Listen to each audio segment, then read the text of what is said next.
Hi guys, welcome to the improvement season, or actually, is this now revived to stage because I have officially entered prep, but Pascal hasn't. So. Yeah, I mean, I think at some point it would be very confusing for people to just switch over to revive to stage, right? So let's just leave it at the improvement season. We're always improving. It doesn't matter if it's prep, whatever. It's an improvement upon last prep. And that's why for those viewing, at least you can see some shiny bits on my shoulder. And actually it's quite well camouflaged with my black t-shirt. I have this damn weighted vest on, which we'll probably talk about a little bit. But yeah, we're here. Pascal's over there. He's in his own vest, but it's just a t-shirt. True. Yeah. No, because it's rainy at the moment. Same. But whenever I record something, I always get a little bit more warm. I don't know why. It has nothing to do with nervosity or so, but it's just like, I don't know. I'm heating up, especially when I'm doing a consultation. And I was just like, why am I sweating now? For podcast recordings, not ours generally, because I don't think I get as hot, but I still get hot for ours. But when I do it with guests, I normally... This is going to sound really bad. I may have even said it before. I normally am just sitting in my underwear, so I just have a t-shirt on, and that's it. And in the summertime, you have a fan also then going against the balls. Take my socks off, everything. I'm just like, I can't. I'm not going to overheat. Man, I'm not looking forward to the depth of the summer this time because obviously I switched kind of places here with my office, and this place where I'm sitting in right now. I mean, right now, the light is very, very cool, right?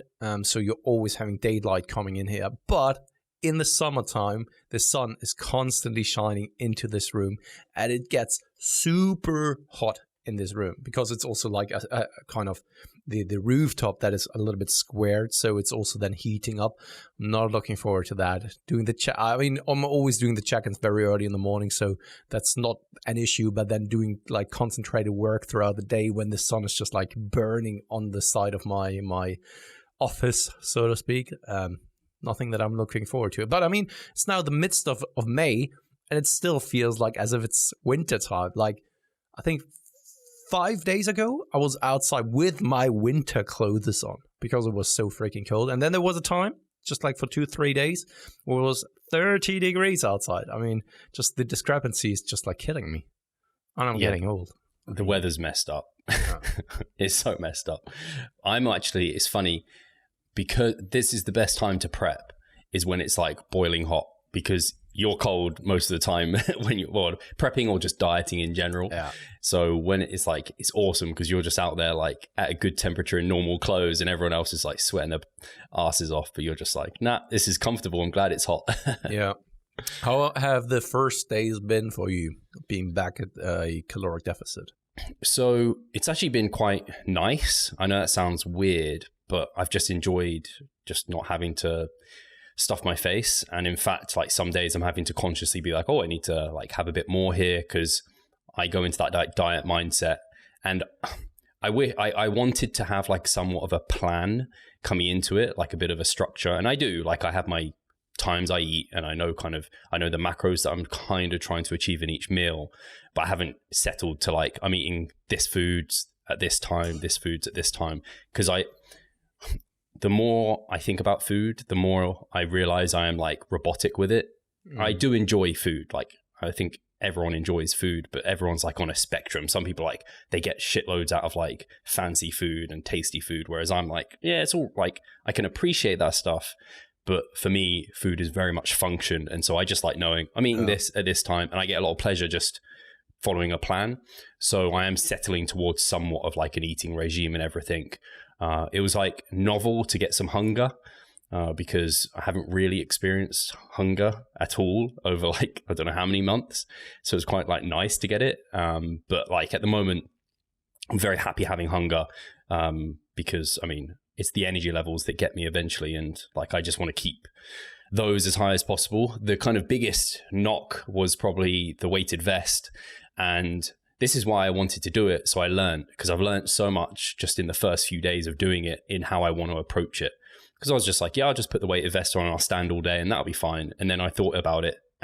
I did the whole day until like 7 a.m. till 8 p.m., I pretty much hadn't sat through the whole day and had the weighted vest on.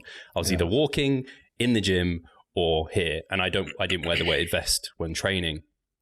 But I then the day before yesterday, I tapered it down, took it off a bit earlier, and then yesterday I decided I'm just going to wear it for half the day after talking to you as well, where you were kind of like, yeah, that sounds smart to like taper into it. So I'm wearing it basically for 50% of the day at the moment. And so later in the day, when I'm a bit, willpower's a bit lower and I just want to freaking sit down. And it's easier to concentrate. Actually, I find sitting down once you're a bit tired, like standing all day is kind of a bit exhausting. So yeah, I'm going to taper into it that way. But my traps, I got like a burning sensation between my shoulder blades at first. I was like, I can deal with that. But like the last 2 days, I've had like my whole upper back kind of just feels like a bit tight and like kind of sore and a little bit uncomfortable. It really, when I train, alleviates, and when I take it off later in the day, really goes. So I'm just adapting to it, and I just went 2 balls to the wall. So yeah, it's cool because again, if clients want to do it, I want to know I've tried it and I know you've tried it as well. It's just like these things, like, I didn't appreciate what it really meant. I know Jess wanted to do the weighted vest for her prep, and she like put it on and she was like, I can't do it. Because I think 5 kilos to me, I mean, that's not a huge amount of my weight, whereas to a smaller female, like 5 kilos. And that's true. I mean, you can get smaller vests than that, and you can get ones that you can add weight to, but yeah, it's an appreciable amount. So yeah, so far so good. I'm like enjoying being in prep. I actually saw a new low today because I'd weighed heavier for the last 2 days. So I knew that new low was coming. But yeah, it's all good. Yeah. For me, when I used the weighted vest like last year, I only really used it when I went out on a walk, to be honest. And I think that when it comes to the weighted vest, it's probably just such a small addition that may not even do that much. And that's why going just like absolutely wild with it is probably not the appropriate thing, because you said it in one of the voice messages, actually, how to go about it on social occasions, whether you still wear it or not. And I would really just say like, no, because why? I don't really think that this will make such a significant difference that it would be justified having that inconvenience there, right? So, and I think, like you're saying there, the kind of the idea behind it, like the gravitostat, which is based off animal rodent studies, and there aren't loads of them either. And I like the theory behind it, and I want to try and see that, but it's not like it's make or break. It's not like if I miss, like like you said, if it's like, and I'm glad you've said that, because it's now made me, because I was just like, screw it, I'm just going to wear it all the fucking time. Like, screw it if I look weird. But if it's like a meal out, and it's like for 4 hours or something that you're not wearing it, it's not like suddenly the body is going to ramp up your hunger and you're going to lose all the benefits of the weighted vest or whatever. So no, I'm glad you said that. And it's like, this is why I want to do it. There was the time when we actually been to Bristol as well, and I was considering like, should I get the vest with me or not? And I think I was even in the UK like a couple of times during that period of time where I was wearing the vest, and I always decided against that. Or when Katie and I, we had a D-Day where just her and I did something, I never wore it, even though that it crossed my mind. But I always came to the conclusion like, it will probably not make that much of a difference, right? And I think that when you're then walking or going out on walks, this will probably make the biggest, or has the biggest impact. And yeah, sure, on those occasions when I was traveling, I was on my feet a lot. But the thing is that probably, or will it be by the end of the day of a difference? Not that much in regards to the caloric expenditure. Maybe there is then something to the adaptation or the signaling the bones are actually doing. But will it be an immediate response? I don't think it. I think it will be something that is then perhaps signaling over time, right?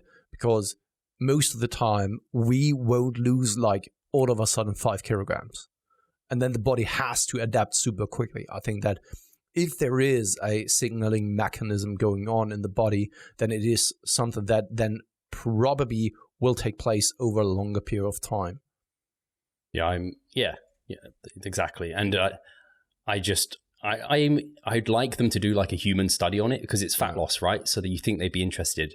But then I was thinking through it and I was like, for the gravitostat thing to really work, you need to be standing most of the day. And I'm like, most obese people, know, like, just to make a generalization, I don't think probably want to stand actually all day anyway. So that's probably the first thing anyway, is just get people standing, get people more active.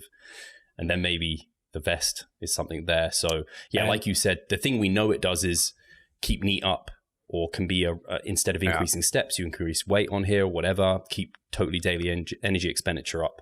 The thing we don't know, which is the pressure behind wearing it all the time. Yeah, we don't know enough to say you have to wear it all the time. You better be wearing it. So don't stress. So one of my first jobs was actually in a clothing store, and the boss never liked us to sit. So he always said that it's giving or sending false impressions on the customers, and I never really understood why, right? But so be it. That was his impression of the case. But if you're then standing in the store for like 8 to 10 hours straight, and you can only sit down in your break, man, let me tell you this. I was skinny back then. I was like 60, 64, 65 kilograms. And that was already super exhaustive. And just imagine being like twice that weight or so. Right? And yeah, so... It's funny you say that. I had work experience. Well, I had a job at a retailer. It was head office, but you have to, as part of it, go and work in stores for like a few stores for a few weeks. Yeah. And it was the same thing. They're like, you can't sit down when you're like on shift. You can't sit down. And the same thing. I was like, man, I feel so tired. And I was at the time trying to lose weight, and I lost shit tons of weight because I just didn't I didn't realize, if I'm standing and moving all day, I'm going to be burning more calories. I just had no awareness of that. So that's hilarious. So now that so we must not, or we are probably not the only people who have experienced that. So when we talk through it, there are probably hundreds and thousands of other people where the boss is saying the same thing. They are not allowed to then sit down, and everyone feels miserable. Why are you doing it to your employees? I don't get it. It's hard, I guess. It's like... in your breaks you can sit, but when you're like on the sales floor, I guess you can't like sit on a stool by the clothes. I don't know. Yeah, I mean, it always depends, of course, on how busy that store is. If it's kind of, I don't know, Top Shop at Piccadilly Circus or so, of course, it's you can't ever sit down because there's no chance to, right? But I can't see the reason why the cashier is not allowed to sit while he's doing that. Makes no sense. Anyway, how's your diet going? Because I know we've spoken about it, I think, where you said it's kind of, I guess, maybe one of the more relaxed diets you've done. Yeah, it is. It really is an up and down, because there are days where I can't be bothered. I think that's the problem when you really don't have any kind of specific goal in front of you. And it doesn't really help that you're not in a gym environment. I've already said it a couple of times, and I even had one of my athletes here today in the check-in. He had his first week back at the gym, and he even said, like, it is a completely different sensation and feeling to training in the gym, and everything feels lighter, even though that you're using heavier loads, because everything is just made for that, right? Yeah. So you got some good equipment, but me, myself, I have the barbell from Decathlon. It is all right, but it's not like a normal Olympic barbell. And also the plates that I have, they are just not the greatest. It does its job. I never expected it to last longer than 6 months now. But I'm always pulling from a deficit, and it just feels heavier. And I also said that in one of the latest episodes, that everything that I'm doing, I have to do with 40 kilograms or up to 40 kilograms less on that barbell, which is super weird, right? And because of that, it's just like, there's just like a lack there, because everything is just like, I don't know. I can't even put a real term to it or reason to why it is so different, but it's just, there's no drive at the moment there. Yeah. Right. And, other things in my life are much more important for me at the moment than being at home, trying my most hardest and being desperate about just like making everything work here. So yeah, it's very relaxed. There are then like 3 days in a row where I'm in a caloric deficit, and then 2 days in a row where I'm at maintenance. So I'm always still conscious about how many calories I'm consuming. So especially on those days where I'm then eating a little bit more, that I'm not exceeding the maintenance levels macros, so that I make sure to at least stay in a caloric deficit by the end of the week when it comes to the total average. But of course, because of that, things are moving very, very slowly. But it's like I said, I mean, there's nothing better to do at the moment. I can't see myself gaining. Don't want to necessarily be at maintenance, but also the true drive to stick to a harsh deficit is simply not there. Yeah. I don't know if that even makes sense for you, Steve, or for some of the listeners. Maybe some will know what I'm talking about, and I never would have thought that I would ever do something like that or be in a situation like that before I went through what is going on at the moment. So, yeah. To me, it's nice to hear it because, or not nice to hear it, it's just, it works well because and I'm sure you have clients where they may be stressed if they overeat one day, and I'm like, it doesn't, like, you don't have most of our clients don't have a competition. We're just, they want kind of quick results, but it's like, don't do it at the sake of like your enjoyment of the process.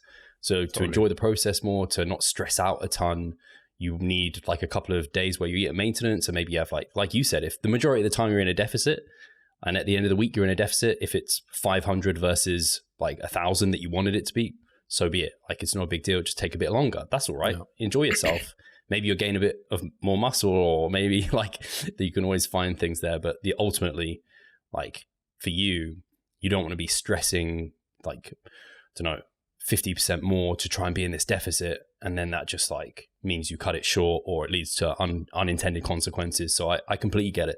Yeah, and the thing is, once again, that shouldn't come across as if I don't have any kind of aspirations or goals, but just right now I have other priorities, and I think, and this may sound wrong to some of the listeners once again, but I think that I just matured, right? I have no rush. Right? I got way more relaxed when it comes to that. Back in the days, I was always like, I need to be in a caloric surplus. I need to be in a caloric deficit. And if I do something like a maintenance, it needs to be short-lived because I'm just like wasting time. And now I'm at a point like, no, I'm not wasting any kind of time. Maintenance is also something that is a viable option. And also when it comes to the caloric deficit, why not take it a little bit slower at times, right? Because there is nothing waiting for me at the moment. So why not do as I please at the moment? And I'm still training hard. I'm still ticking off the boxes, right? It's not that I'm slacking, or where it's like, I don't know, I wake up in the morning, I don't feel like training, and I don't do the training session. That's not what it's like. I'm still training, right? So I expect to still make progress. But once again, this is right now. I think I just matured that I realized that I don't always have to just like push and expect to always move forward, but it's all right to sometimes take the foot off the gas pedal, just like take a look around, take a look at nature, and be ready then for the next bout. Hi guys, Steve here. Just wanted to take a moment of your time to remind you of the Revive Stronger member site. Inside, you'll find a thriving forum, a growing exercise library, presentations, research reviews, and courses. If you want to get involved, sign up via the description. Yeah. No, I can appreciate that. I don't think I'm there yet fully.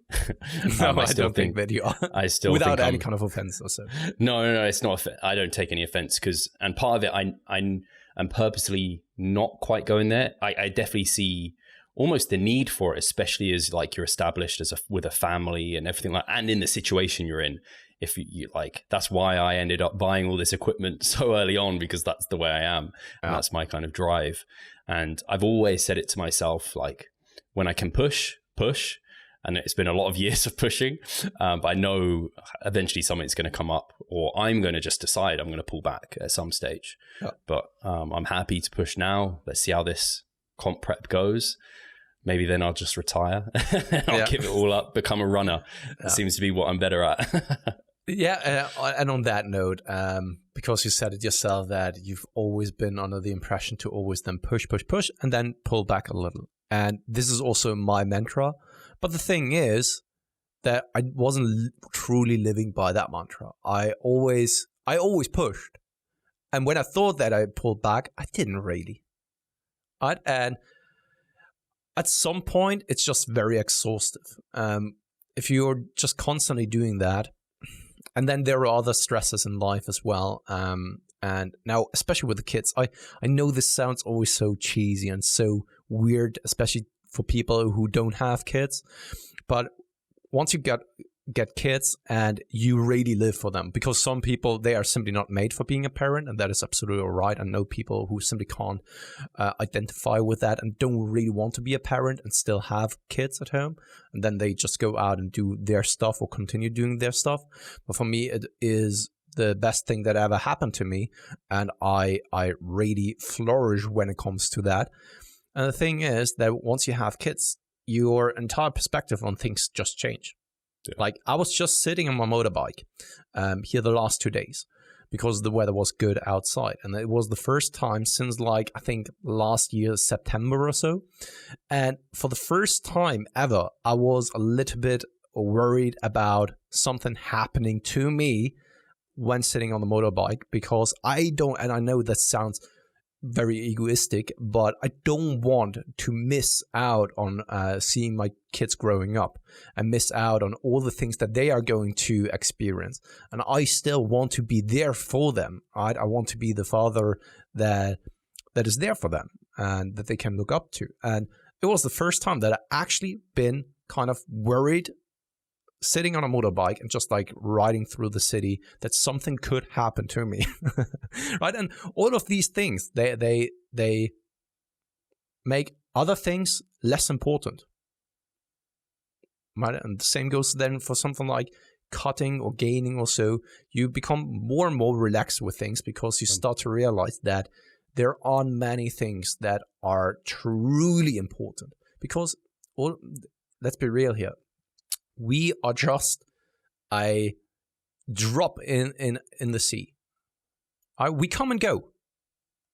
Right? And after 2 generations, no one will remember us. Right? And that's why, even though that I enjoy bodybuilding, is then super important to do the cutting phase now to the shreddest of my abilities, even though there's no competition I had or so. Not really, right? So, I know it sounds always silly talking about it, but I hope that the listeners can understand where I'm coming from with this. I get it, because although I don't have children, I can picture myself with that. And I think I would be like that parent that is just obsessed with their child and like talking about them all the time and not ever even wanting to do like social events, because I just like, fuck it, I just want to be with my, son or daughter. I would just be obsessed with this thing. So I can completely see it. And then you just become much less selfish and much more selfless. I guess you probably have to be careful at some stage, though obviously you're still taking care of yourself. I could see some parents when they end up not taking care of themselves to look after, they give everything to the child or whoever, the family. You have to take care of yourself. But I like just the general, it made me think of Dr. Pepper, like what's the worst that can happen with like, I think a lot of the time, this is where Charlotte can ground me with things, because she's just like, you're being fucking stupid. Like, why are you caring about, I don't know, whatever it is? And I know I need that in prep. And you do this for me as well, where I'm like overthinking things. I'll leave you a voice note and you'll be like, Steve, like, like, why are you thinking so hard about this or whatever it is? Yeah. So like you said, as you mature, and it's kind of that stoic mindset and worrying less. Like I think a lot of people just end up putting pressure on themselves that isn't even necessarily real to perform and be this bodybuilder or whatever it is. When in reality, like no one gives a shit about you either. No, so like really. For me this season, I just want to enjoy it. Like I don't, like if I don't get shredded, I don't get shredded. Like not the end of the day. Like I want to get shredded. I want to do my absolute best and I will give it my all. And I will, when I get to stage, I know, like I already know I'm going to be proud of what I've achieved because I know I'll give everything. But if people are disappointed or like, I don't care what other people think because it's your journey, it's for me. So I don't know how I got onto that chat, but it's funny because I just, it's as you do mature with it, I've just much less pressure on it. And I'm just like, it will be what it will be. I'll get what I get. And like, I can improve in future if I need to. But yeah, there's no point like pulling your hair out, destroying lives. I think Charlie did a good post recently where he was like, he just enjoyed the process. It wasn't like a hardship. He didn't expect a certain outcome. he got what he got, but he's not like, I think he was like not super proud of it, whatever. He's just proud he made his friends, family, and like he enjoyed the process and did what he like followed the plan, and that's what he got. Oh. I love that mentality. Like that is what I think it should, more people should approach it like. And if you feel miserable because you're cutting, or I don't know, because actually you don't want to train, why do it in the first place? Yeah. I mean, like, honestly, and that's also one of the reasons why there's never a question in my mind of like not training, because I freaking love that. I would continue all the time to train, right? Whether I'm gaining or cutting, it doesn't really matter. Whether I'm truly building the most amount of muscle mass, it doesn't really matter, because what I actually enjoy is just like training. Of course, you want to see results, because otherwise it's also then a question of, well, it's kind of hypocritical then, or a hypocritical statement if you're saying like, I just like to train, but if you don't see any kind of progress, couldn't that time that you spend training not be better spent elsewhere or so? Sure thing, kind of, right? But I just love training, and that's why I got into things, or I got into things in the first place to look better, but then from there it developed to what it is now. And I think that this is also just a natural progression that many people go through, that they get into it because they are either overweight and want to get in shape, or they have been always skinny and want to get bigger or so. But hardly ever is it like this, that someone is getting into bodybuilding just saying like, I want to be a bodybuilder. Most of the time, it is due to those reasons. Sure, there are some people who just like took a look at Flax magazine back in the days, and then all of a sudden said like, okay, this is what I would like to look like. But most of the time, it's just because we are hoping to look better, and then in the process of it, we start to love the journey instead of just like the results. Yeah. I think it's really important to repeat that. Like, if you're not enjoying it, like, do something different. Like, maybe you can enjoy weight training, but not the way you're doing it. Or you can enjoy, like, a diet process, but not the way you're doing it. Or maybe it's not the time to diet now. I literally just had a client. We've just been dieting, like, a few months. Yeah, do less. Because so many people are just like, I need to train 6 days per week with high amounts of volume, because otherwise I don't see any kind of progress, which is not true, right? We know that, and you can easily boil it down to even just like, if it's minimal work 3 times per week, you will probably not see the most amount of progress, but you're still, if you respect the principles of hypertrophy, then you will probably still see some progress. And even, I say it so often to my athletes that even if the odds are against you and you need to just go in there and do the bare minimum, because maintaining is progress in itself. Because the state that you're in right now, the body doesn't want to hold on to that amount of muscle mass. So if you're able to maintain that amount of muscle mass, it is progress, because this is then the starting point. Once you can go back to, I don't know, whatever it is that you've been doing before. Right? But you're maintaining, and because it's a status that is normally not achieved or maintained if you're not working for it, you're making progress. Right? And that is so important for many people to understand, that in that you are maintaining a current status, that is progress in it for itself, because the body doesn't want to hold on to that homeostatic environment, right?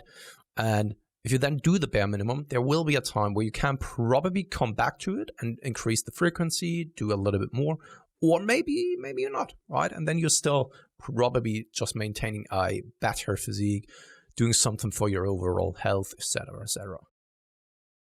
Yeah, I think that's where a lot of the masses go wrong, isn't it? And that's why you see the yo-yo diets.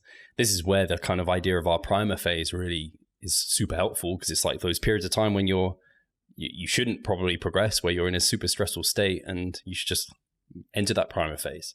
Super comfortable, super easy. The body actually likes it there, or it should be eventually easy and comfortable. Although for a lot of us, it kind of is a discomfort because we like the discomfort, weirdly. But yeah, no, well said. Should we get to the questions? Yeah, absolutely. Let's do this. You have something else? No, I just wanted to say in regards to the questions then, because I just wanted to reiterate what we said the last time, that guys, if you have any kind of questions, feel free to put them into the comment section here. And these are the questions then for the next episode, right? We are not continuing to collect questions over on the Facebook group, but now here, and of course also on the member side. So if you have any kind of questions, then you can still ask them on the member side or here in the comment section. It's way easier. And the last time we didn't really receive any kind of questions. That's why I wanted to actually bring it up one more time. And if you're a Patreon supporter, you can still do your own. Yeah, like absolutely. the say you're a supporter, and hopefully if you're listening to this on a non-YouTube platform, then you can take a minute to come over to YouTube and just write the question there, and yeah, we can cover it. So yeah, absolutely. We have questions, and these are from the member site. They may all be from the same person, in fact. No, they're from different people. Okay. We have 2 different people here. And so the first one is from, well, I won't say the name anyway. I'll just say the question. I'm just coming off of a 16-week long cut. I was planning to run it for longer, but decided against it as I have massive diet fatigue and sleep and training were suffering. So I'm thinking I'll maintain through the summer and then continue my cut sometime after August. I'll run 1 or 2 resensitization mesos, but I'm unsure how to approach training after that. Run normal high volume training, should I do specialization training? So I would say that sounds like a good plan. After a long cut, we just talked about primer phases, and the resensitization mesos are basically like the primer phase. You're eating at maintenance, training at maintenance levels of volume after your cut. And then it depends what you want to do after that. Like if you finish your cut and you're nice and lean, you can go into a nice slow mass, or if you want to get cutting again, you can get into cutting. But for both of those, you're trying to change your body composition, and so you want to give your body the stimulus for muscle growth. So you don't want to train at maintenance volume anymore.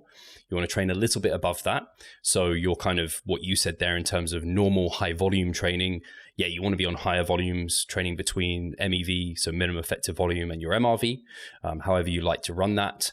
In terms of specialization training, that is something that I use incredibly sparingly, more so for female competitors sometimes, male competitors sometimes, if they're physique or bikini or what have you, because we're emphasizing certain areas, or for people who just like, I don't know, I have some clients that just want massive arms and they don't care. They just want huge arms. And then very advanced people, and I say very advanced, and it's literally people who have been training like a decade who then require that. Or another scenario might be someone who is quite advanced but can only train 3 days per week, and rather than maintain, they're like, right, let's put everything on maintenance and let's emphasize like 1 or 2 areas, because then we can progress. That's really the only way I'd go about it. So I don't know if you have any different perspective. No, in regards to the emphasis blocks, I'm exactly on board with how you're approaching things. I can't even recall when the last time was that I've truly emphasized for someone, other than like the people that you've actually brought up, like bikini athletes, or when someone is like a man's physique athlete. Of course, you want to put a little bit more emphasis on the body parts that are being judged and important. But just for people who want to look better, hardly ever do that, other than if they have like a personal preference, or they want to really truly emphasize one body part, or there's something that is truly standing out, which hardly ever is the case, to be honest. In regards then to how to approach the diet or the phase after, I think that first and foremost, congrats on the 16-week cut. Hopefully it went all right. And then I think the 2 measures of resensitization sound good.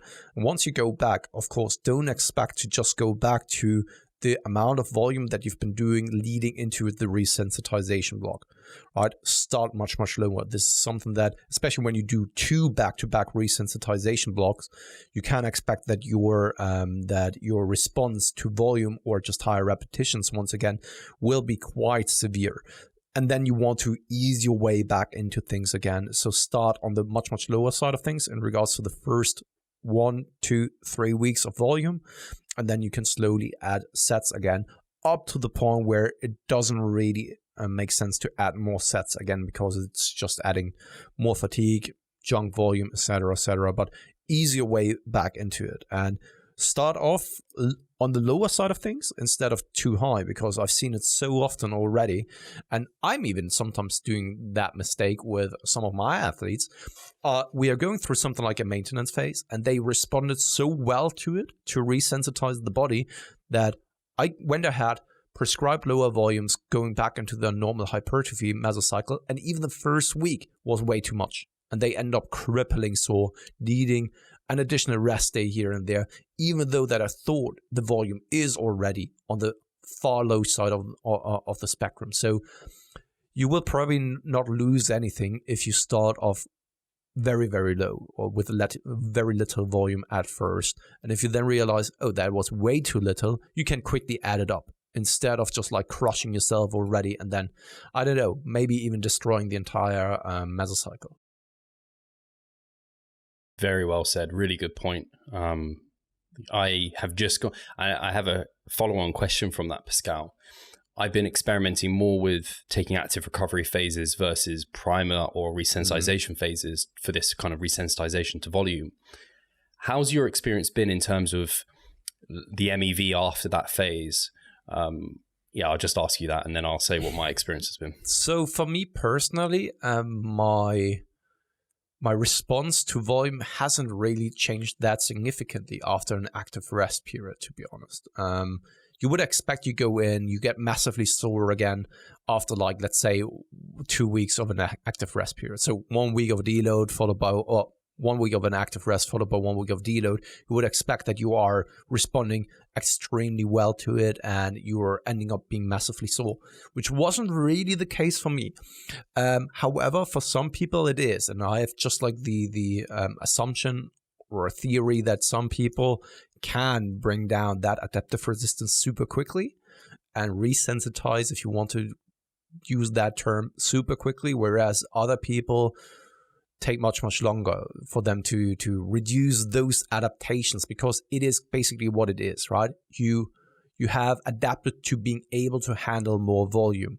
And for me personally, that curve or the drop in adaptive resistance actually decreased very, very slowly, whereas for some other people it actually happened quite quickly. So for some people, if you really want to resensitize instead of just like dropping fatigue, then for some people an approach like this may be viable. And for some people, something like a true proper maintenance phase or primer phase, as we like to call it, is the way to go. But what's your experience with that? It's similar. It's a little bit challenging because they're a phase you don't do that often. Yeah. You kind of forget because it's been such a long period of time. But I was just going through my training this week and thinking, my MEV isn't quite as low as I was thinking it would be. And obviously your MEV probably increases over time, and obviously it will increase because I'm in a deficit anyway. But I just think like you said there, that kind of baseline assumption, I think, and the same has been for most of my clients who have gone through both primer and active recovery, they get more of the resensitization or the drop in adaptive resistance from the actual longer low volume period than the short like week off or the deload or the week off and then deload. So it's interesting. It's been the same for you because I know the kind of idea was like, I guess it's only 2 weeks versus a whole month maybe. But for some people, they might need the month is what we're kind of suggesting, because this is both good people. I know we've had the question before. They're like, are you more in favor of this or this? And I'm like, oh, actually, like it's made me rethink. Maybe you'll need more frequent active recoveries, or you need less frequent if you do the primer phases, if it's kind of the period of time is longer, so it's going to buy you more time maybe. That seems, and it makes sense kind of methodologically in that sense as well. Yeah. I know though that I'm still a big proponent of both approaches, because even if the person does need a longer period to bring down adaptive resistance, it's not always the way to go, because some people, they simply don't like a primer phase. And I don't want to put them through like an entire mesocycle of like 5 weeks of a primer phase when they really dislike it. Of course, I mean, it's 5 weeks. Yeah. And if you really don't like what it is that you're doing there, will the training be really productive? I don't think so, right? And then in that instance, I think that the potential benefits of having a maintenance phase, so an entire mesocycle, versus just like 2 weeks of active rest, is simply not justified. And there it is where I'm then also trying to go into an individualized approach and just hear the athlete out of what it is that they just like, right? And even if I think that a prima phase would be better for them, I don't do it because I'm not there to tell them what they should enjoy and what they should like, unless it would be an IFBB pro, right? I still want them to enjoy the training and nutrition to the highest extent. Yeah, I think there's that middle ground where, as a coach, people employ you for results and the best results possible, maybe, but at the same time, they employ you because they want to enjoy people do this because they enjoy the process. So I see that as a obligation for us to ensure that the person is enjoying the process. Especially because that goes hand in hand. If they enjoy it, they get more results as well. So that would, of course, be the most optimal scenario, which is not always the case, unfortunately. But you always have to listen to the client, right? You can't neglect that. Yes, you can, of course, be that coach who's just like my way or the highway, which some people are, and cool for them, but that's not our philosophy. And when someone is paying you to see results, yes, but I mean, it's just not my style of coaching, where I'm just like, okay, this is a dictatorship. You should be doing what I tell you, and if you don't, then you're the failure and not my methodologies. Because what coaching really is not just telling someone what he needs to do, right? You meet them halfway or maybe nearly where they are at, and then you pull them a little bit over to your side, right? And you guide them. And you're basically the one who's hired to come up with solutions, right? So sometimes it works, sometimes it doesn't, and yeah, that's it. The only thing I'm going to add to that is I imagine this might be what you actually do. I wouldn't be surprised if this is what you do, but this is what I'd end up doing. Is I'd be like presenting both situations, the pros and cons of both, and I'd be like, which one do you want to do? Because both will provide results. It's just which one. It's like which route do you want to go down? Yeah. And then once they've chosen, they get that kind of feeling of, oh, I have the power here. I've got the autonomy. They'll be more invested in it. Yeah. So yeah, I see it as, we obviously coach like this for a reason. And on top of it all, just to add one more point, I take a look at their entire journey. So when they came out of a cutting phase, let's say, and the cutting phase was not super intense, but I know that they would benefit from a little bit of a downtime from that continuous repetition kind of work and high volume style of training, and they are in a transitionary period over to a gaining phase. Then I would also then say, like, okay, your fatigue is not super high. I think though you would benefit from somewhat of a downtime from training. So let's do something like a 2-week active rest period or so, instead of doing a full on prima phase. Whereas the person who went through a very, very intense cutting phase, pushed it super hard in the training, and the fatigue is just super high, where I'm confident in assuming that 2 weeks isn't enough to reduce the amount of fatigue, then I would then also say, like, okay, this is what I think will be best, so let's go ahead and do this. Even if it's then just like 4 weeks of a maintenance phase or so. Hey, Pascal here. I just quickly wanted to remind you of our online coaching service. At Revive Stronger, we put a huge emphasis on the personal aspect of our coaching. And if you want to take your physique and knowledge to the next level, hit the link in the description below. Yeah, perfect. Cool. That's my perspective as well. Cool. He had a second part to his question, which is actually a really good part. I'm glad he said this. He said, I always thought specialization training would make more sense during a gaining phase rather than a deficit, given that it's very unlikely that you'd benefit from specialization in a deficit and would likely be needlessly burning through available exercise variations. That's not necessarily the reason I would say. But yeah, I think it was just a good point. Basically, if you are going to specialize, probably not the best idea to do it during a cutting phase. It just doesn't make as much sense. Yeah. Of course, if you're, again, men's physique, or a lot of men's physique competitors will want to still train their legs because despite popular belief, I think people are like, oh, they wear board shorts. They hate training legs. I think most men's physique competitors fucking love training legs, and they're like, God damn it, I want to roll these shorts up a little bit. Yeah. So typically you still do that. But like women's bikini and stuff, you might still just like not really train those other groups all that much. They probably don't need much anyway because they're barely trained. So their kind of maintenance volume super low. Yeah. So basically don't specialize in a cut.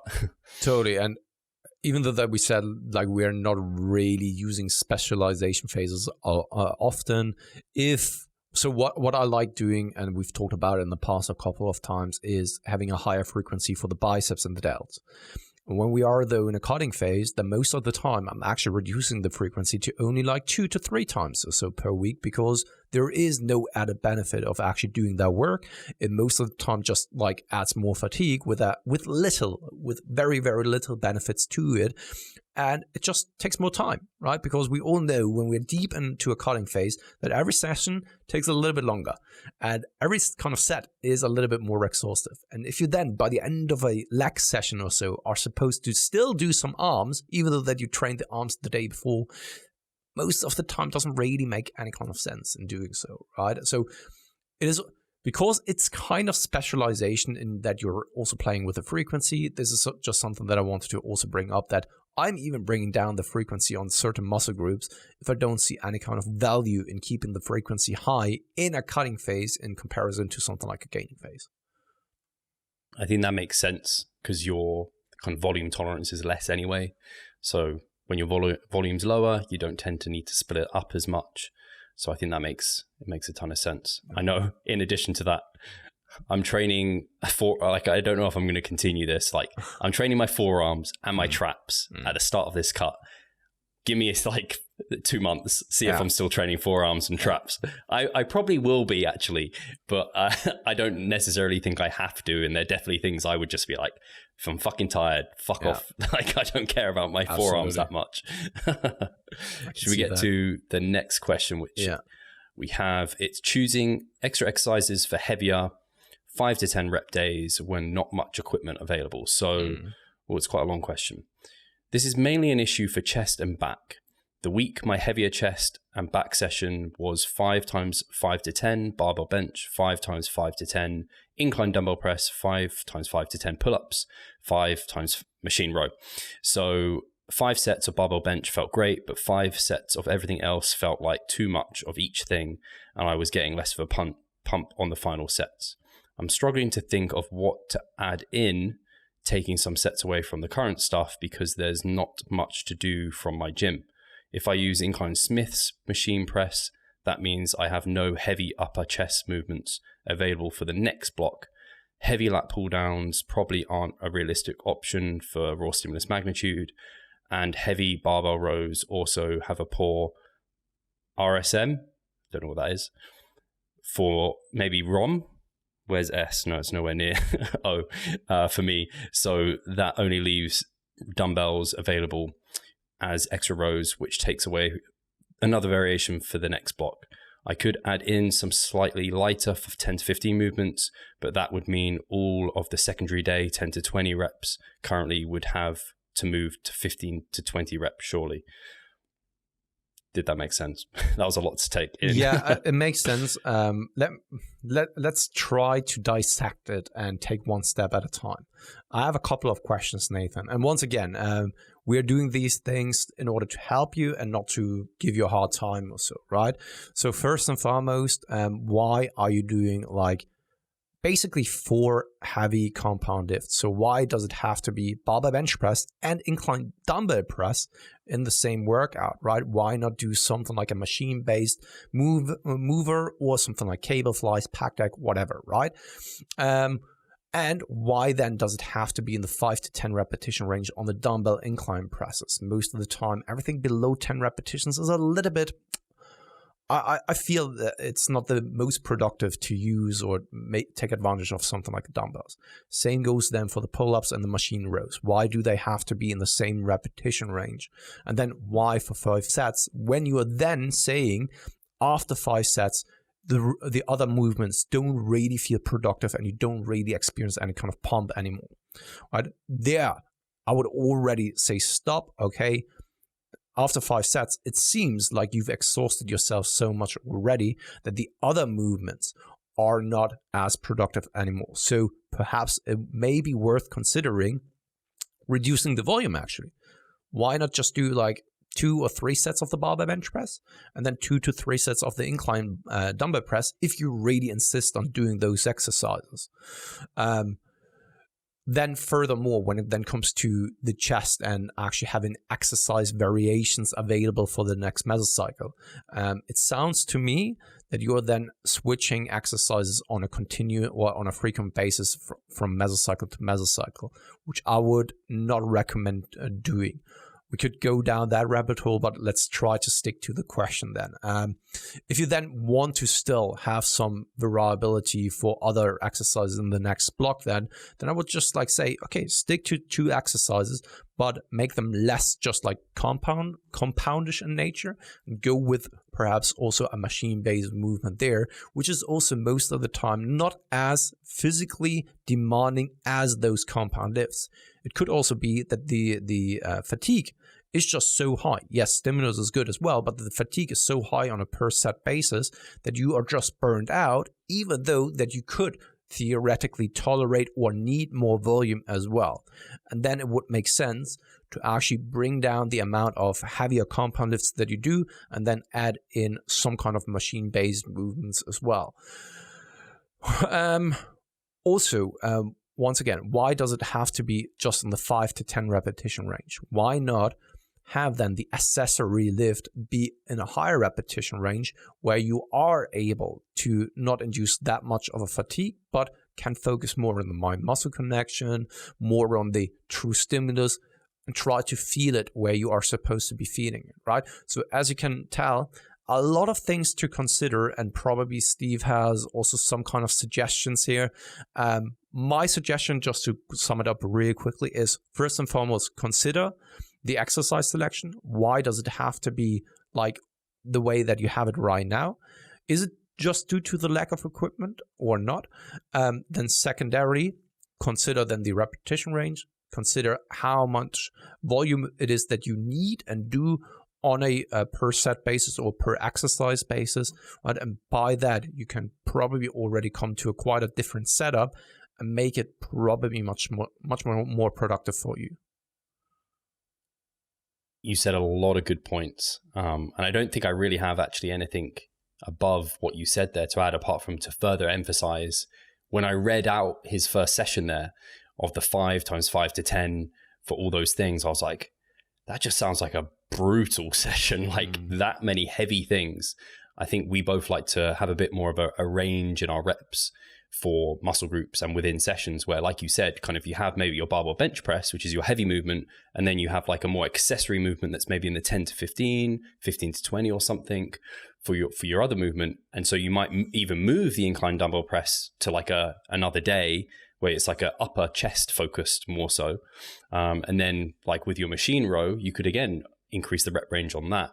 So I think, yeah, maybe it'll be cool to see his split in the comments on this post. He could kind of take us through that to see what that looks like. Cause yeah, it looks like he has a 5 to 10 day where everything's that heavy. And then the next day is like 10 to 20.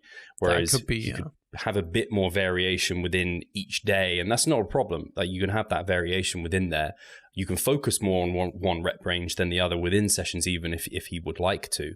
But yeah, it just sounds like he's just knackering himself out from that. And you asked a lot of good questions where it's kind of like, I don't know, it almost feels like he thinks he needs to do 10 sets for chest and 10 sets for back. Whereas maybe you don't need that many. Like you said, after 5 sets, he's already completely smashed.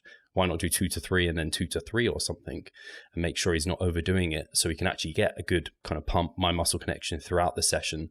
So I think just a bit of undulation within sessions is going to help him. So there's some heavier and lighter movements within the session. Yeah. So I think that was very well said on your end. Yeah, and we've talked about it a couple of times in the past. Some exercises are better suited for lower repetition ranges, and some exercises are better suited for higher repetition ranges. Additionally to that, we also kind of know that repetitions or the repetition range is basically just an arbitrary number. we could even say like do 70 till 16 repetitions. As long as you are in that spectrum with a appropriate relative intensity, you're probably inducing a high level of hypertrophic stimulus. All right, so you don't have to be in the 5 to 10 repetition range. You don't have to do 10 sets and it has shown that this is probably the cutoff point that after that, more than 10 sets per session may be counterproductive or so, but that doesn't mean we have to push to 10 sets per session. And if you're then talking about like raw stimulus magnitude, what is it good for if you are inducing a high level of raw stimulus magnitude, but then you are insisting on trying to do more afterwards, and that ends up being junk volume?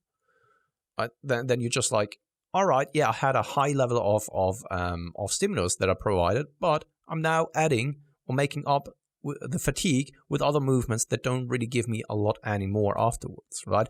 So once again, feel free to actually post your split into the comment section there.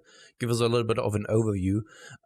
But yeah, don't stick too much or be too dogmatic when it comes to the repetition range. Right? Just like try to use some appropriate repetition range for a specific movement then. And then once again, don't hesitate and bringing down the volume, because 10 sets of those actually quite exhausting movements is quite intense. I mean, 5 sets of incline dumbbell press done properly, and that would be enough for me probably for the entire workout, or just give me an additional 1 to 2 sets of cable flies, and that is kind of the last session of the last week of my mesocycle or so. All right, so that sounds like I have to work out. The only thing I had to add to this is just to his comment in variation, which I think you're right as well. Like, doesn't need to vary them every workout, but just know with those movements like barbell bench, there's like, you can do tempo, you can do pauses, you can change the grip width. Same with all the kind of movements you're talking through there. You don't have to change to a completely new exercise. I call like a pause bench and a like normal bench. They're there. That's an exercise variation in for itself. So don't make variations too quickly, but know you have more variations than you give yourself credit for. You can do a lot with like a low amount of actual equipment. So Steve, I just want you to take on it, and we still have a little bit of time, I think, left. Yeah, just a little bit. So we can end the show with this. When it comes to, in particularly, back movements, right? Do you feel like you can make every kind of back movement turn into a different back movement? Now, I know it sounds confusing, but what I mean by that is if you do something like a lat pull down, you're not only susceptible to hitting the upper back or the mid back, right? But you can turn it into a variation where you're also hitting more so the lower back as well, the erectors to a high extent. Whereas something like a bend over row doesn't only have to be primarily also then for the erectors. It's a whole back movement, I know, but having an emphasis there. It's dependent on the way you're angling your elbows, you're holding onto the bar, where you are touching basically on your upper body, whether it's really to the belly button or high up the chest, how wide your grip width is. So is that something that is true to you as well? Absolutely. I think this relates to your Instagram post, maybe. Yes. Because it frustrates the hell out of me. People will say, like I'll post a lat pull down. Like, it's called a lat pull down. And people will be like, it's an upper back pull down actually, sir. And I'm like, I don't really feel this in my upper back the way I'm doing it. Like, I don't do my lat pull downs for my upper back. Like, I can see how if you did like you could, and I do like a high, at the moment I'm doing like a high row for the delts, for the rear delts. And it could be a high row type of, you could pull like really wide and just come here. Yeah. Whereas I'm pulling really low down to my like sternum down here. And like, I feel that in my lats. Like, you can't tell me I'm not like developing my lats if I'm doing it in a particular way that really feels it. But like you said, if I do a neutral, I really get that really good. If I go a bit wider, it's a bit more mixed. And the same with different like row machines. If I extend back, I get a lot more emphasis on particular areas. Whereas if I just sit with my chest like planted and just go here, like it does change the emphasis. So yeah, I'm completely with you on that. You can change it quite a bit. Yeah, because I had it already quite often that people have asked me like, okay, why do we have a distribution where the vertical pulling is more than the horizontal pulling, for example, right? in the end, it doesn't really matter. It mostly depends on how you are addressing that movement. And that especially holds true, I've found, to back exercises. With chest movements, of course, as well, when it comes to whether you have a narrow grip or not, where you're basically touching on the chest, but not to the same extent as like a back movement, because when it comes to the chest, we basically just like have two parts of the chest, then the delts and the anterior delts a little bit involved, right? And that can also then vary how and where you feel it, but especially with the back, because it's so complex, depending on how you do the movement, how you grip the movement, or where you touch the bar on your upper body, you can turn every kind of movement into more of a, I don't know, lat movement or upper back movement. And it doesn't then really matter whether it's a vertical pull or horizontal pull. All right. And I just wanted to bring it up and hear your take on it, because I think that there's still some kind of a lack in understanding that it mostly depends on the way that you execute a movement. Of course, still safely. It shouldn't be like, okay, I'm doing now an RDL, doing it round back because I wanted to train my erectors or so, which is also kind of a feasible explanation as well. But it's more like if the entire training protocol is solid and it makes sense and you are doing things the way you should do, doesn't really necessarily matter what type of exercise stands on your program, because it doesn't really tell you much about, okay, a lat pull down. Doesn't really tell you everything that you need to know of what kind of exercise that really is.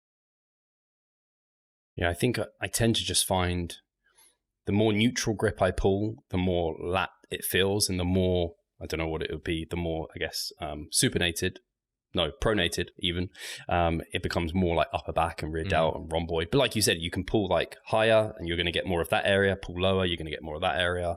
Like I think so. And then some movements feel better for that than not. Like you can pick a horizontal row, and I end up, for a lot of them, I'm just like, this feels better for me to pull here, whereas for you it might not feel better there. And if you do enough variation now and then, you're going to hit the whole back. I have it, for example, with bend over rows, that I'm using a wider grip and touch a little bit higher on the chest, simply because I always have an issue with my knees, and they are kind of always in my way, even though that I take a wide stance, really push the hips back. Maybe it's the way that I'm built, but if I have a narrow grip, I'm still hitting my knees and I can't really pull into my belly button. Even if I travel, like do this, the movement of like having the bar intentionally in front of my shoulders and then pulling it back. You know what I mean? Where it's not just like kind of straight down, up and down, but you really move it like this and then into your belly button. And for me personally, it worked so much better, and I have a better mind muscle connection and actually having a wider grip on the bend over rows. But this is only when I'm using a pronated grip. When I'm using a supinated grip on an EZ bar, this completely changes everything, right? And I think it's very important then to really not be too dogmatic about what you hear here and there. And I think it's, as always, science may be a good baseline, but from there, try to figure out what works best for you and really listen to your body, right? Yeah, I think it sounds like such a cop-out, but in a lot of form videos, I like to ask, like, I think it looks good. How does it feel to you? Like, does it feel good to you? Because if it feels trash, it might look good, but we need to figure something out. Right. Or it might look weird to me, but if it feels amazing to you in the target muscle group, who am I to say that it's complete trash? Like, everyone's a little bit different. So your bent over row example is great, because I think that's a lot of people find that, where they're like, oh, I can't do it like Dr. Mike or whatever. Whereas you might be able to do it like Pascal, and that will feel better for you. So yeah, that's well said. Cool. Shall we? Reminder, questions. Yeah, absolutely. And that's why we're not doing a giveaway. Or are we still doing a giveaway? Let's do a giveaway, and we can give it away to, like, I don't know, the top rated question or something. All right. Then let's go over. Wait a second. What is happening here? So here you can see, right? That the last encourages episode, questions as well. Are we going vegan? Very controversial title, I know. It was a great response. It was really. So, yeah. And thank you very much also, by the way, I bought for some those... vegan protein powder. Really? See. Well, there you go. It's from Awesome Supplements. So wait a second. It hasn't come yet. I'm waiting for it. Okay. I'm desperate. So let's see what kind of comment actually pops up here. Schwerathletik Klassiker. It's a German guy, actually, or maybe he's from Austria. So great podcast, like every time. Thank you very much, Schwerathletik Klassiker. So if you want... Take that one. To actually get a free month for the member site, then reach out to one of us over on Instagram is probably best. And yeah, I think that's it, Steve. So I wish you now a very, very lovely week, Steve, with your weighted vest experiment and also the cutting phase. And thank you very much, guys, for tuning in, as always. Leave a comment in the comment section below. If you have any kind of questions, remember, here's now the time to actually put in the question.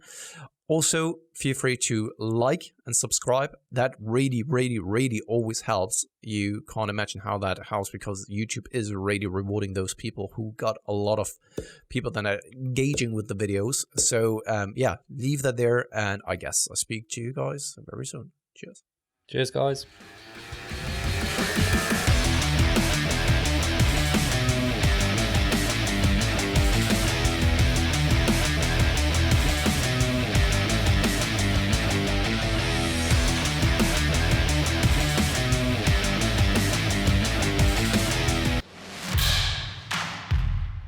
So I'm Steve Hall, founder of Revive Stronger and a coach of Revive Stronger. My name is Pascal. I'm the co-owner of Revive Stronger and also a coach, of course. Revive Stronger has probably been going solidly for 3 years, roughly about 3 years. Revive Stronger, to me, it is becoming kind of my child, my foster child. It's the gathering and getting together of like-minded people. We've been expanding the coaching team, which is helping us help more people, but each coach can only help a certain number of people. Right now, it's all over the place. We have YouTube, we have Facebook, we have Instagram, but there isn't that community aspect behind that. And so the next step for us is developing a membership site. So basically, we want to create a family and a community that is then benefiting from another. A really cool community for people within our little niche is going to be a website. They will get early access to our podcast. You can access us, ask us questions. The community aspect, we have a forum there. You can ask questions, but also you can log your journey. There's also going to be courses on there. Courses, presentations on different topics. Discount of past seminar footage. We will log our journey as well. We'll start vlogging. We're going to have documentaries. Our entire athletic journey. Furthermore, they get access to an exercise video library. The exercises that we love for hypertrophy and maximizing hypertrophy, we're going to go through those in depth, telling you how to execute them. We kept them concise and also mobile friendly so that you can watch them in between your sets. I'm super excited to grow this community. The amount of value that we're going to be delivering is huge, and I'd love you to be part of it. You will get so much out of that. I'll see you inside.